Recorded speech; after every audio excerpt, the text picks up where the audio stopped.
Welcome back. Now that you've taken the opening monologue from Romeo and Juliet through the 3-3-3 pattern of the reading phase, let's consider the questions that often arise after an actor first goes through this phase. The answers will help you to master the technique with more significant results. The brain remembers what it practices. If you practice your lines silently, then why would you presume to be able to deliver them out loud and with energy in rehearsal? The stage requires a bold and clear delivery. This is why we work on our lines louder and more slowly at the outset. You are not only memorizing your words, you're memorizing performance energy. In this technique, we will move our work toward a realistic performance. However, at this early juncture, you can't really know what a realistic performance will entail. You need to let the words on the page inform you of this. As Stanislavski insisted, your character needs to be driven by desires that make what they do on stage worthy of attention. This requires power and stamina that are rarely required in our everyday lives. The reading phase is about memorization. It's about preparation. You should not only prepare your lines to be accessed, you should be associating the energy required for your performance with the memorization of your lines. This way, the energy that you'll need in your performance will be rolled into the memorization of the words that you'll deliver. It's common practice for directors to harp on the importance of getting the script out of your hand.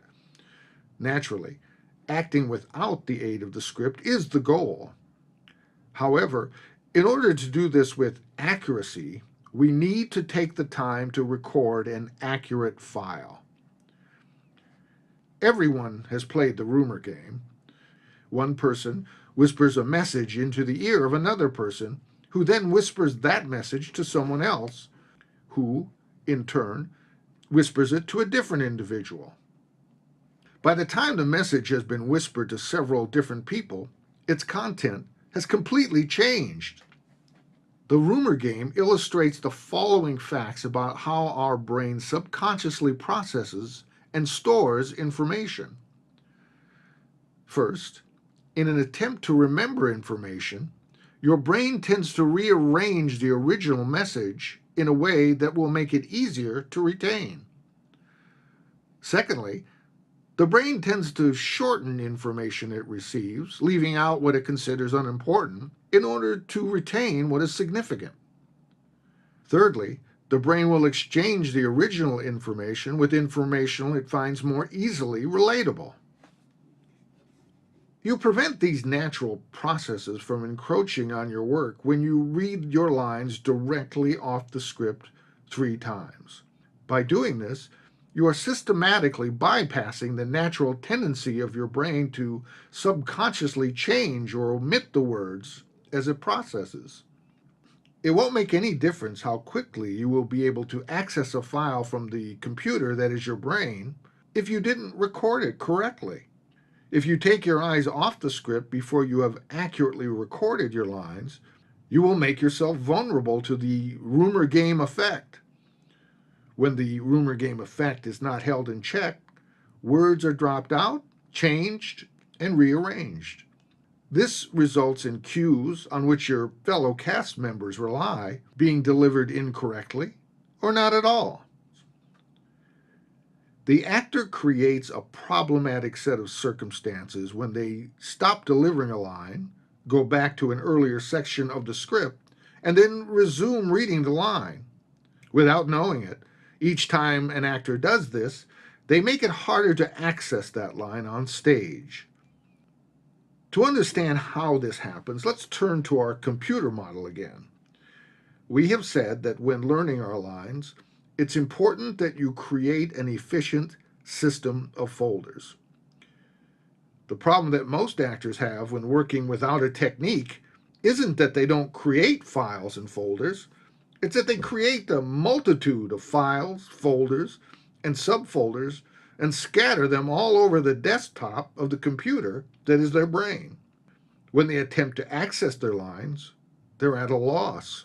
As Lucas pointed out in The Memory Book, it's more effective to connect sentences together than it is to connect words together. It's more effective to connect paragraphs together than it is to connect sentences together.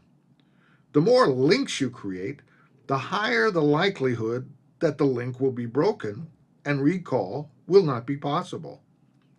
Our technique is designed to create bigger files with fewer links.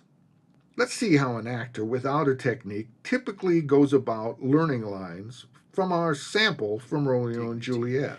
Two households, both alike in dignity, where we lay in fair Verona. Right, in fair Verona. Two households, both alike in dignity, in fair Verona. Okay, two households, both alike in dignity, in fair Verona, and we lay... Where? Where? Shoot. Where we lay our scene. Two households, both alike. Let's take a close look at what's happening so you can avoid this pitfall. Without a technique, we try to memorize in bits and pieces, stopping intermittently and returning to an earlier portion of the script.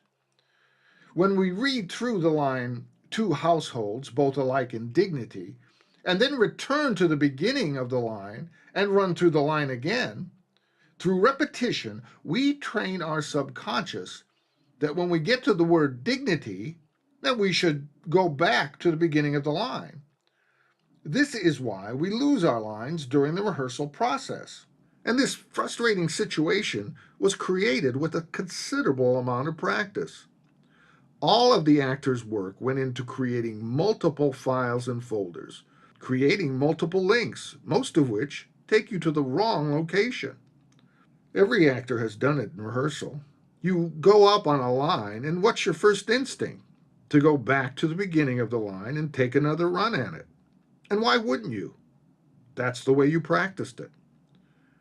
This is why it is so important to practice the forward-moving orientation early in the process. When you're on stage, you deliver all of your lines in the proper sequence because that's the way you practiced it through repetition.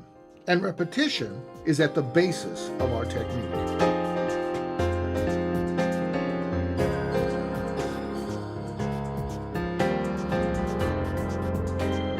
Our 3-3-3 pattern has allowed us to take 14 lines of our monologue and create 3 folders, which are linked together in a way that moves us from the beginning of the monologue to the end. We are now ready to access the files from these folders in the playing phase of our technique.